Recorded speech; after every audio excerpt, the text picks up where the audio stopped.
Bem-vindo ao Agrocast, seu canal de conteúdo em gestão do agronegócio, com o Antônio Schacker. Olá pessoal, sou Antônio Schacker do Integra e hoje eu vou falar de como acertar num plano de premiação. Uma pergunta muito comum que eu sempre recebo é: Antônio, vale a pena premiar meu funcionário? Ou mesmo a pessoa fala assim: poxa, eu queria muito dividir os ganhos com a minha equipe. E cada dia que passa, esse tipo de assunto está sendo mais próximo e maior demanda. Por isso que eu resolvi conversar com vocês sobre esse assunto hoje, que é falar sobre plano de premiação. E posso afirmar para vocês que eu sou uma das pessoas que mais errou em plano de premiação no agronegócio brasileiro.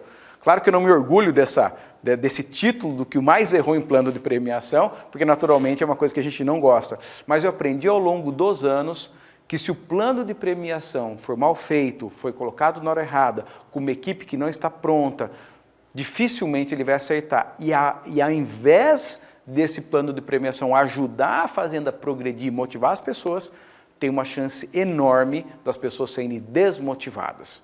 Então, algumas coisinhas que você pode fazer, primeiro para avaliar se é momento e depois, se for momento, seguir um roteiro infalível para que você coloque um excelente plano de premiação.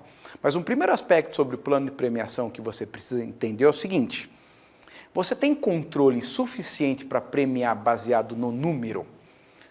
Essa é a primeira pergunta. Porque se o controle da fazenda, as métricas não estão jóia, pode ser injusto ou com a fazenda ou com o colaborador implantar um plano de premiação. Segunda pergunta que eu faço sobre a implantação do plano: a equipe é uma equipe que tem sangue no olho para bater metas? Ela está madura o suficiente para isso? Você, como líder, está preparado para gerir a fazenda baseada na conquista das metas?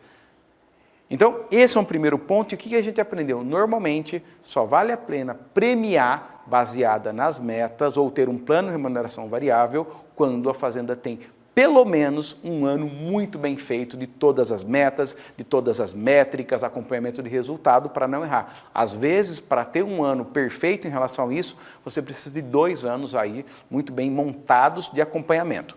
Considerando que você tem o número na mão, a métrica está legal, vamos lá para falar sobre como acertar no plano de premiação. O primeiro aspecto que a gente aprendeu ao longo dos anos é que o plano tem que ser simples, ou seja, eu preciso ter algo que é fácil de comunicar com a minha equipe. Não vou chegar e falar: vocês vão receber pelo percentual de custo fixo em relação ao custo total. Poxa, ninguém entende, ou pouca gente entende isso, vamos dizer. Então, o plano é o seguinte: se a gente cumprir a previsão de abate desse ano, nós vamos ganhar um prêmio. Perceberam a diferença do que é simples e que não é? Uma coisa é falar em percentual de custo fixo, outra coisa é falar do cumprimento do total de bois que são para ser abatidos, ou do total de vacas que vão emprenhar, ou do total de bezerros que vão desmamar. Então, sempre o número absoluto e a simplicidade faz parte aí do sucesso desse projeto. Segundo ponto chave para um plano de remuneração variável justo para os dois lados: ele precisa ser autofinanciado. O que é autofinanciado? Eu vou dividir com minha equipe uma parcela daquilo que eu ganhei a mais. Ou seja, se eu tenho na fazenda hoje um desmame de 1.000 animais e com as metas a gente vai desmamar 1.200, baseado nesse ganho adicional, eu defino um percentual que, em média, ela vai de 12,5% a 20% do bônus adicional, é distribuído aí para a equipe. É claro que em projetos muito grandes e situações diferentes, esse valor pode variar, mas em média se distribui 20% do ganho adicional como prêmio para a equipe. Terceiro aspecto: as metas têm que ser definidas com o time que vai executar. Quando eu estou montando a meta, o time tem que estar junto na nossa execução.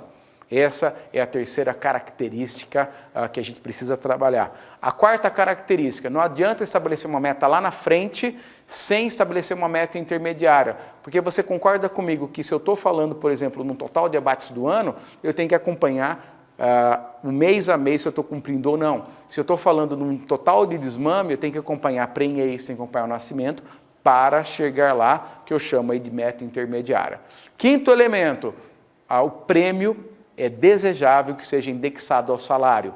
Então, quanto a pessoa vai ganhar? Eu defini qual vai ser o ganho adicional da conquista da meta e distribuo proporcionalmente ao salário. Ou seja, se eu tenho um salário de 1.400, vou ganhar um salário a mais de 1.400. Se tem outro colaborador de 2.000, o salário de 2.000. Se tem outro colaborador de 5.000, o salário de 5.000. Então, o salário é sempre indexado, o prêmio é indexado ao salário. Sexta característica, quem participa do prêmio? Todo mundo que influencia no resultado.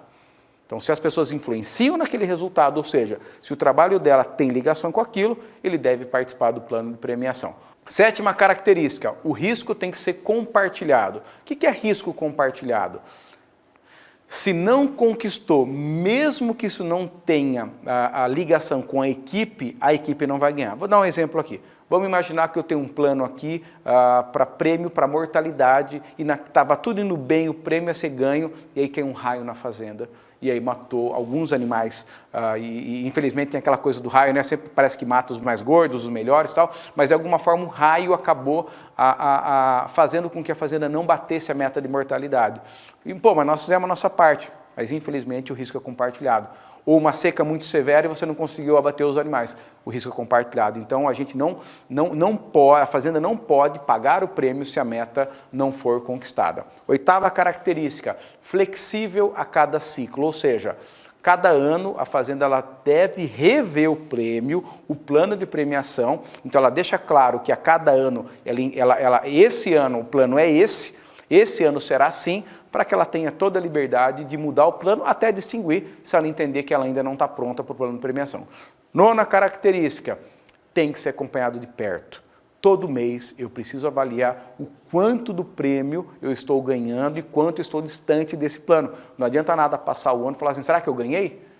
Nunca as pessoas podem ficar com cara de ué. Então, realmente, todo mês, todo time precisa avaliar se eles estão ganhando esses números. Nós trabalhamos com métrica há bastante tempo e a gente sabe como é importante o acompanhamento de perto dessas métricas mensais. Décima característica, eu preciso criar gatilho de proteção ou de potencialização. Mas como assim? O que é esse negócio de gatilho, Antônio? Gatilho é o seguinte, vamos supor que eu tenho um prêmio que vai ter um prêmio sobre a quantidade de animais abatidos. Porém, o gerente da fazenda só vai ganhar o prêmio se ele cumprir o orçamento. Então, o gatilho de proteção é que você não vai ganhar só pela quantidade de boi que vai matar, você vai ganhar pela boi que vai matar desde que cumpra o orçamento. Esse é um exemplo de um gatilho de proteção. E o que é gatilho de potencialização? Eu tenho a história da quantidade de animais que eu quero desmamar. Porém, se desmamar acima de 210 quilos em média, além de você ganhar o prêmio pelo total de bezerro, você vai ganhar mais um bônus referente ao peso que os animais desmamaram. Então esse é o gatilho de potencialização. Sempre a decisão do plano tem que ser baseado na entrega, ou seja, eu sempre vou colocar a minha meta naquilo que eu vendo, por exemplo. Então a ideia é basicamente assim, eu não vou definir um índice que não gera receita para a fazenda, para eu definir como meta. Então, isso é baseado na entrega. Então, quantidade de bezerro desmamado, quantidade de animal abatido, diminuição da perda por morte, tem íntima relação com a entrega. Por exemplo, se eu colocar o prêmio para ganho de peso, ele não tem uma ligação íntima com a entrega direta, porque isso interfere no peso do animal. Então, eu prefiro focar na venda do animal, no peso, na data, do que no ganho de peso. Ou seja, se eu defino uma meta para o abate, eu vou ter que bater minha meta de ganho de peso, entende? Porque se não tiver o ganho de peso, eu não consigo ter os animais. Penúltimo item aí, eu preciso ter sempre uma reunião de lançamento, explicar para todo mundo, tem que ficar claro como vai ser a regra, e uma reunião de fechamento disso.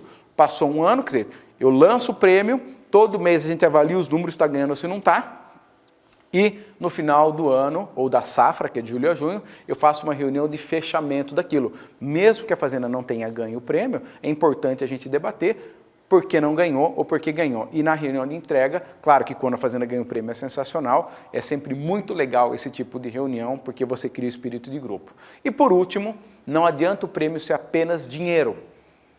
O prêmio tem que ser um dinheiro mais um reforço, como um troféu, uma medalha, uma fivela, uma camisa, que demonstra, além do dinheiro, o reconhecimento para essas pessoas. Eu tenho certeza que se for o momento e você seguir esses 3 elementos aqui, você vai montar um plano de premiação realmente muito, muito saudável, que vai ajudar não só a tua equipe estar engajada, batedora de meta, mas vai ajudar a fazenda amanhã a ser muito melhor do que hoje. Nos vemos no próximo e um grande abraço.